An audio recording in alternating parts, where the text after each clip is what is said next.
take a step back, ignore the misinformation on LinkedIn and other social platforms, and really focus on your well-rounded SEO strategy to ensure that you're hitting all of these key points of the Visible framework to help you become more visible in LLMs and other AI platforms.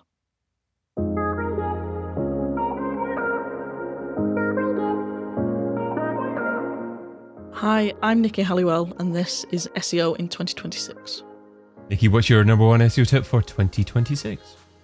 My tip for SEO in 2026 is to ignore all the misinformation around how to optimize for LLMs and ChatGPT visibility, and to focus on your core SEO strategy and use my Visible framework.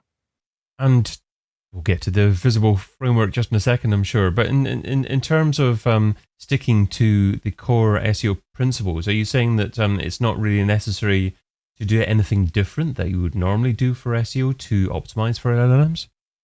Broadly speaking, yeah. From what I've seen and from what me and my colleagues have tested, to rank on any of these platforms, it's not a case of completely rewriting the rules of SEO. There is also no golden bullet. There is no one key thing that's going to help you to rank on those platforms.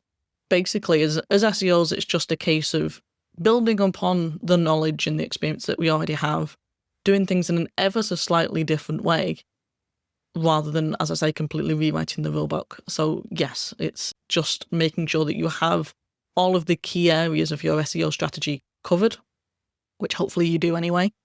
And by doing that, you should see yourself and your clients appearing in LLMs, AIO reviews, AI mode, all of those types of platforms. But it sounds like you also believe that you also have to enhance what you do just to give you the best possible opportunity, because obviously you created this framework. So what led to the creation of the framework? It was a lot of people on LinkedIn in particular that were trying to sell things like GEO or whatever the new acronym is, and saying, SEO is dead. It's now all about this thing, and this is how you can do it. Which, of course, I don't believe in. It is still SEO. The main thing was everything that they were selling was just rubbish, in my opinion, and they were charging a premium for it.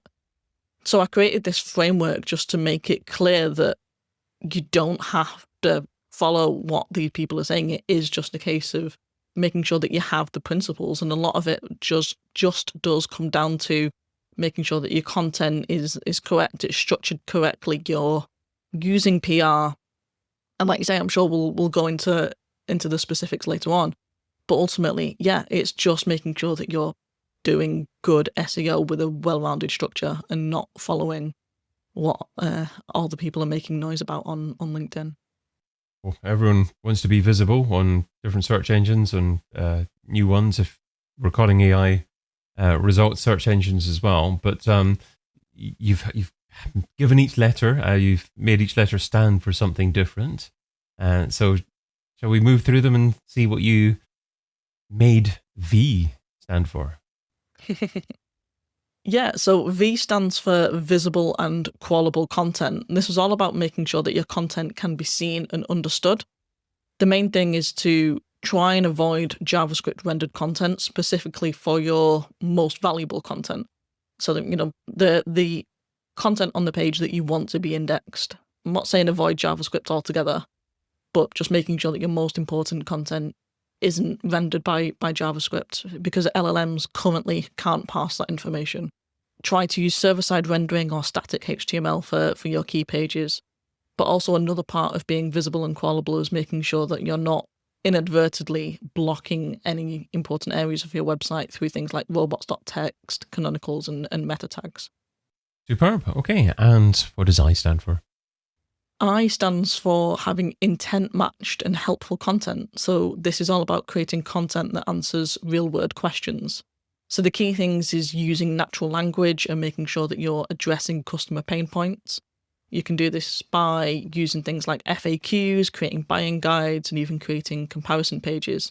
The main thing really is just making sure you're prioritizing clarity over keyword stuffing, which is another thing that I've seen people trying to sell more of in order to be visible in these platforms. So definitely stay away from keyword stuffing. That's something that was, I nearly said outlawed, but basically outlawed in the world of SEO. It was outlawed, many, many years ago. Yes, I was. It was years ago, but we used to have SEO tools that gave you the percentage of keywords and encouraged you to have a certain number of percentage of use of the phrase within the whole body of text. But that does seem like a long time ago. Yeah. In relation to the content, you said write naturally. Does that mean that you don't advocate the use of AI in the creation of any content? You can, but make sure there's human oversight on that. Certainly don't just use it to create content from scratch and then upload it straight to the website.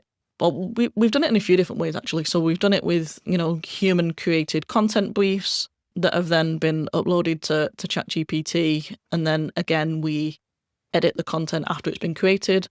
Or you can train your own custom GPTs, make sure that it's using, the right tone of voice and it is aware of everything that's important to your brand.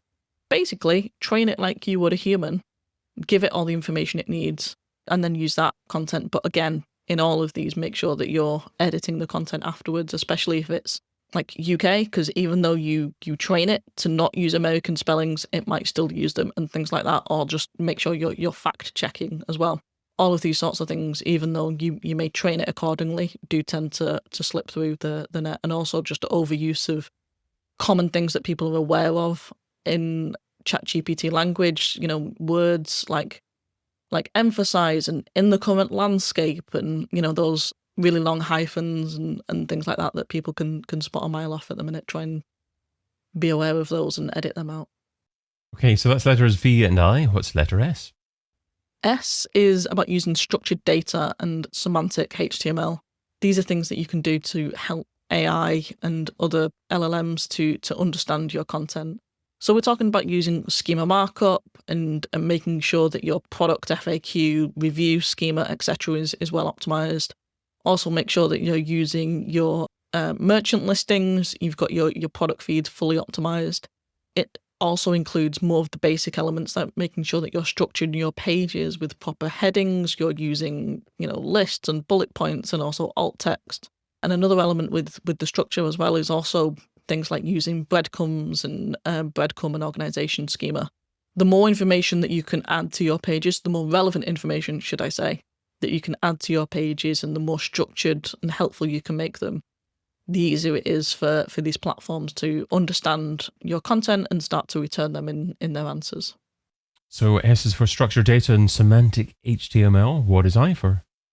I is all about creating informational hubs and expertise. So this one is how you can really build your topical authority.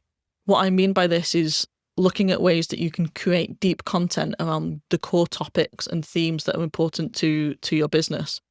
You can include quotes and tips and things like that from in-house experts, but also trying to develop pillar content and really making use of internal links to related subtopics, really cementing that you are that authority in your niche.